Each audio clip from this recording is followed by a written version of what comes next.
Welcome to Razzball Radio for Monday, June 9th. I am your host, Nick Capozzi, and every Monday we're joined by future fantasy writer, Hall of Fame candidate, applicant. I don't know if he's still making applications, but here he is, the one, the only, Gray Albright. What's up, Gray? What's up, yo? Not too much, just another day, another fantasy dollar. Sounds good, man.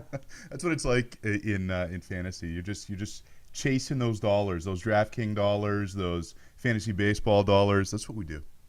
That's what we do. Dollars. All right, great. Listen, let's get right to the news of the weekend because there was a lot going on, obviously. Let's start with Kendrys Morales signing with the Twins. That wasn't anticipated. I don't think they were one of the teams that were brought up. But what kind of impact can Mr. Morales have for said Twinkies? The signing by the Twins was a little bit bizarre because in order to bring him in, they had to get rid of Jason Kubel, and Morales and Kubel aren't really that different of players, so it's a little bit strange that they even bothered bringing him in. I mean, Kubel is about maybe 15 to 20 homer, 260 average guy, and Morales is 15, 20 homer, 270 average, 275. That's over, from now until the end of the season. That's not over the entire season. So, I mean, it seems like a weird move. I don't even know why they bought. It's not like they're contenders.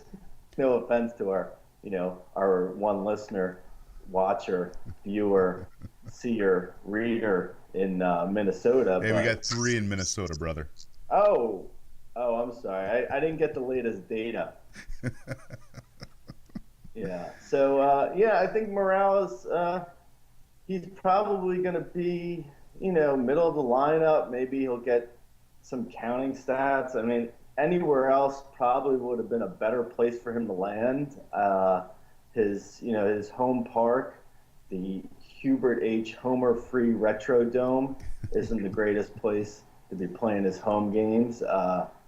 Mauer in front of him, I guess, is decent because he's a good on-base guy. But, yeah, I'm not that excited about it for fantasy. In deeper leagues, you have to definitely grab him because there's not that many other players coming into the league that can do what he does, simply because there's not that many other players coming into the league. I mean, you only get a few, maybe at the trading deadline, you're going to get a few guys that are going to come into the AL. But other than that, in AL only, yeah, you bid on him like, it's you're not getting anyone else that's going to come in like him. Okay, fair enough. Matt Latos looks to be back for the Cincinnati Reds this weekend. Who's going to be the odd man out in that rotation? Latos is probably going to push out Cingrani. I think the Reds probably want to limit his innings as it is, and he hasn't looked good. So, I mean, I would have said probably a month ago, I would have said Alfredo Simon's ratios were going to go south, and he was going to get the one bump. But as of right now, Cingrani is definitely out. He's going to be probably in middle of the long relief for as long as it takes for Simon to finally bomb. Maybe All-Star break. It's hard to say. Or if Latos has another, if he has a setback or something, then he'll get back into the rotation. But as of right now, your preseason sleeper special Tony Cingrani isn't looking that good. No, he isn't. Someone who did look good over the weekend was Kevin Gausman of the Baltimore Orioles. Had a great start against that fearsome A's lineup. Is he going to stick this time? Yeah, well, it's interesting because the Orioles said that they were going to go to a 6-man rotation for Johan, and then Johan's Achilles burst his bubble over the weekend, and he's going on the DL probably for the rest of his life. Yeah, so Johan is done, and so the Orioles said they're going to six-man rotation, and now Gausman looks good. So will they go to the six-man rotation to keep him in when Miguel Gonzalez comes back? Which is, where the obvious, the logical answer is, yeah, they're just going to go to six-man rotation now with Gausman. But with the trying to figure out what teams do and adding in logic, it doesn't always work. So I wouldn't be surprised if Gausman goes to the minors once Miguel Gonzalez comes back, but he should stay in the rotation, and I like him a lot if he does. Okay, Garrett Cole has shoulder fatigue. Real quick, what's your analysis on what's going to wind up happening here to another guy who was really hyped in the preseason? Yeah, I had Garrett Cole pretty high, as most people did in the preseason, and he didn't really, even when he pitched decent for ratios in April, but he didn't ever really look like the superstar to be that everyone pegged him in the preseason. So he was. It looked like he was struggling even the whole season. Really, he was having a hard time going deep into games. I think he was averaging around 6 innings per game, and he had his K rate bumped up a little bit from last year, but still not elite. It was a little bit over 8, which isn't bad. And his walk rate was up a little bit from last year, but not terrible. He was he was in the range of a solid number 3, but you were really hoping for a number 1 from him. So he never really looked right completely for his talent level. And I think with the shoulder fatigue, it shows that he had issues probably for the last month to 6 weeks, that he was just, pitching through it. In the league we're in, as you know, I just traded Garrett Cole last week. Yeah, good timing. And yeah, I know. It was nice. I tried to trade with you, but you don't answer trades. So, All right, listen. You can complain about my lack of trading in the RCL League. We'll be back right after this with some more news from the weekend here at Razzball Radio. All right, we're back with Gray Albright here on Razzball Radio. So, Gray, you're not at the Malibu Beach House right now. You're up at Palm Springs at Mama Cougs' place. I am. Yeah, we're down here. I'm going to be here for probably a couple weeks, if not a month. I had a run-in with the OPP last night. The OPP? Yeah, the Old People Police. I got the death stare coming out of Albertsons because I guess I parked a little bit too close to a line in the middle of in the parking lot. I was over, almost taking up 2 spots. Not quite. I was still within my lines, but I was touching the other line, and I had an old person give me the death stare. All right. Let's talk about still in the news. A guy who was also a real preseason favorite, Yordano Ventura, had a great April, came out guns a-blazing, did not have a good May. So a couple questions. Where do you see him bouncing back to, or does he bounce back? And are we looking at an innings limit too? Is that something else we should consider when we're looking at Ventura the Great?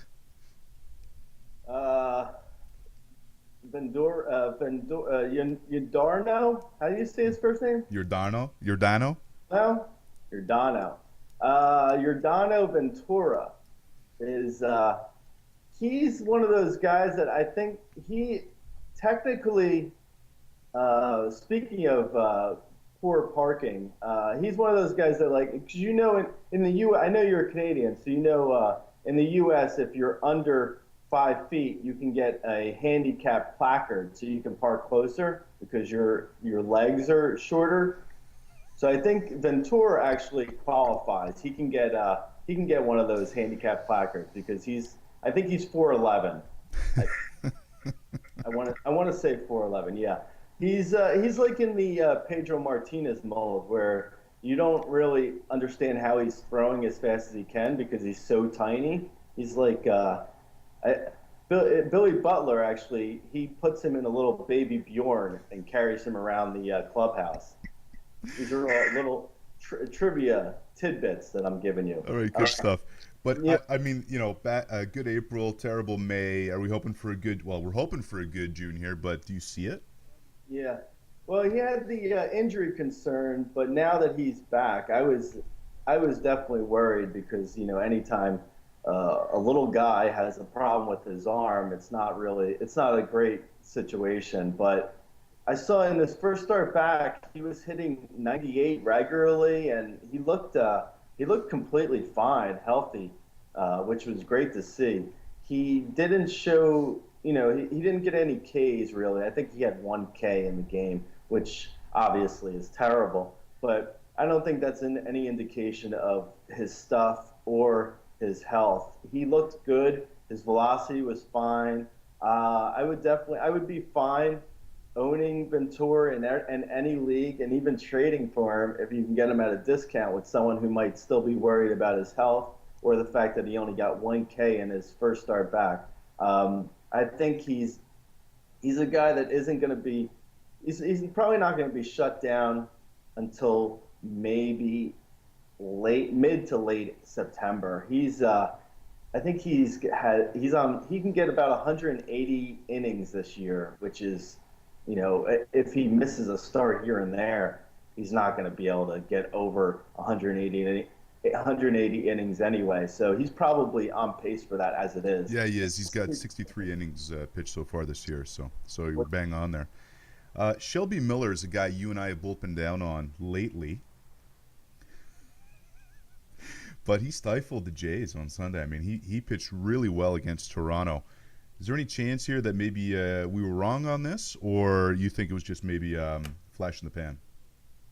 Well, at first I was considering reevaluating Shelby Miller after Saturday's game, but then Jaime Garcia went out on Sunday and pitched incredibly well against the Blue Jays too. So now I'm starting to think that maybe the Blue Jays had a problem with getting their bats through customs, possibly. I don't know. You're the Canadians, so you might know better than I. I'm not a fan of Shelby Miller by any stretch of the imagination. I think he was overworked last year. He's probably closer to a 4 or 5 starter, and people I think drafted him like he was a 2 or 3 with the hopes that he could even become an ace, which is not going to happen this year. At some point, maybe down the road, it could, but he's a guy where you're going to get some really lousy starts from, and then like Saturday, you'll get a couple great ones. But I'd say I'm not a big fan of Lance Lynn, but I would say Lance Lynn will probably end up with more fantasy value for this year than Shelby Miller. Okay, fair enough. So how come with all these injuries in Colorado right now, Carglass is out, Kadir's heading to the DL, why can't Corey Dickerson get into the lineup? Well, What has he done wrong? He slept with the GM's daughter, and it got ugly, and they went Not and true. he went to the house. He went to her house like at 3 o'clock in the morning, drunk. The GM was like, "What are you doing here?" It was really bad. All right, really though, how come Dickerson can't get into the lineup? What's the story there? I don't know.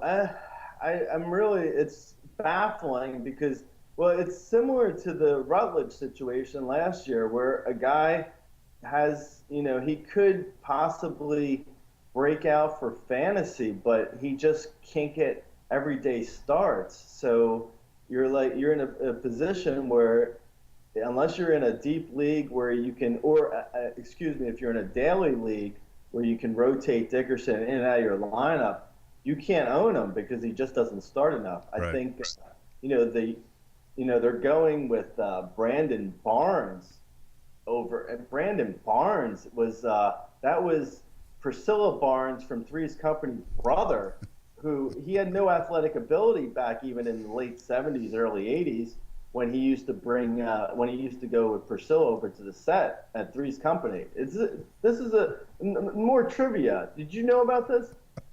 I didn't, but you know what? We can talk more about it. We'll also talk a little bit of bullpen stuff when we're back right after this break in just a few seconds. All right, it was another weekend for messy bullpens. It got ugly down in Tampa again. They're saying that Grant Balfour is still going to be the closer.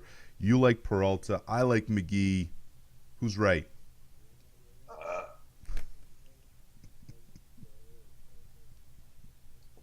Is that a pass? Are you not taking this question? Uh, yeah, I think I mean I speculated on Peralta, um, Joel, like Superman's father. That's who I speculated on. I love Joe Madden though. He's brilliant. I love the fact that he said to the media that he's not Balfour right now is his closer, but even if he were to change the closer, he wouldn't tell the media anyway. So essentially, he's talking to the media to tell them nothing. uh, that's brilliant. I would say that Peralta's the guy to speculate on, and he'll probably be seeing saves within, a couple days because Balfour is he's a mess. I mean, I think his ERA is in the mid sixes. that's Yeah, that's no, it's terrible. egregious. All right, speaking of bullpen situations, Joe Nathan's starting to look real old. I didn't think there was a chance this year that Jabba Chamberlain could possibly supplant Nathan as the closer. Do you think A, is he going to lose the job, and B, does it go to Jabba? If not, what are the chances of Al Albuquerque getting a shot? I'd say Albuquerque is the next guy on the list if Nathan falters again because Java on Sunday, lost the game for the Tigers with Big Poppy hitting the homer in the ninth. Nathan looks like toast too. His ERA is over 7. It's kind of crazy how many teams where their closer is not the best reliever, and then sometimes the worst reliever on the team. I would prefer Phil Koch over Nathan right now if I were, Brad Osmus, which I'm not, though I wish I were, because he's very handsome. What about the Mets situation? Mejia, again, has had a couple of rough outings in a row. Is Familia or Vic Black the gut call there, Gray? Familia, I think, is the first guy that I would speculate on because in the past, I mean, it was about, we're going back maybe a month now, that Terry Collins said that Familia could possibly get work into the closer situation. So just on that bit of information, I would speculate on Familia first, but Big Black definitely is, he's worthy of a speculation in deeper leagues too if you're really hurting for saves. I think right now Mejia is probably still in line to be the closer. He'll get at least one more chance, I would think. But he's like, another situation over in Chicago.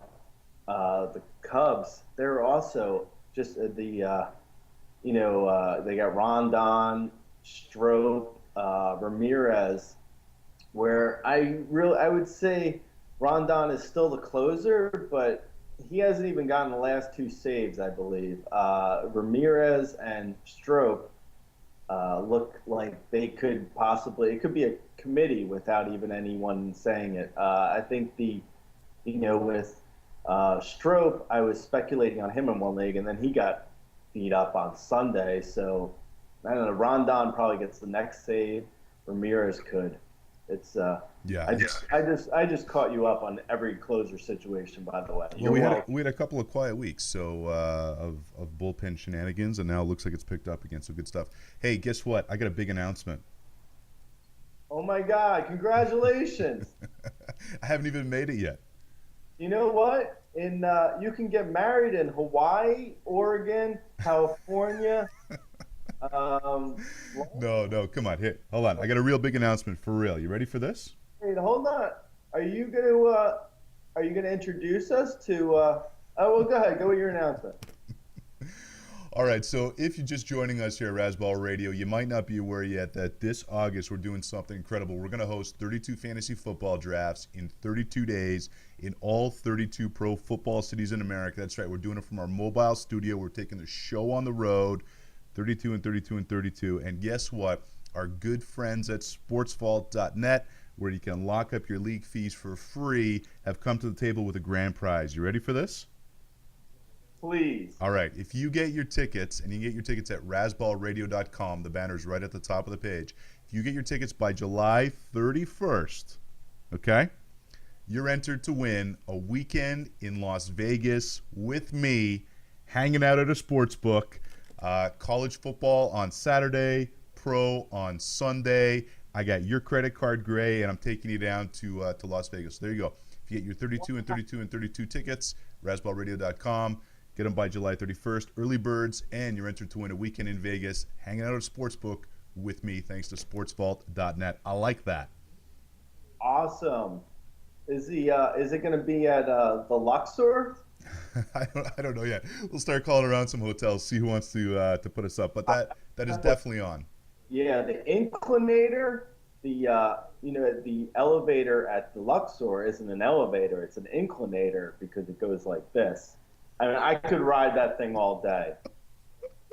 You're just full of information today, Gray. I love it. I love it. And also the guys on the street that hit their hands and hand out the flyers. You know what they're called? Let's not go there. This is family television now. Hey, listen, you can also play with us at DraftKings.com. Every night we play a 50-50 game. Just go to razzballradio.com. The link is in the daily posts. And enter promo code Razzball when you are signing up to get a first-time deposit match and a free ticket into one of those 50-50 games, so they can take Gray's money, you can take my money, and the rest of the team. Gray, thanks for joining us today at razzballradio.com. We're going to talk to you again on Wednesday, but tomorrow, of course, we got a great show. Sky's going to join us. We're going to have the Guru, and we might even have Sagnoff Mike. I just thought of something. Could we, next time when we start the show, can we do Iris Out with me going...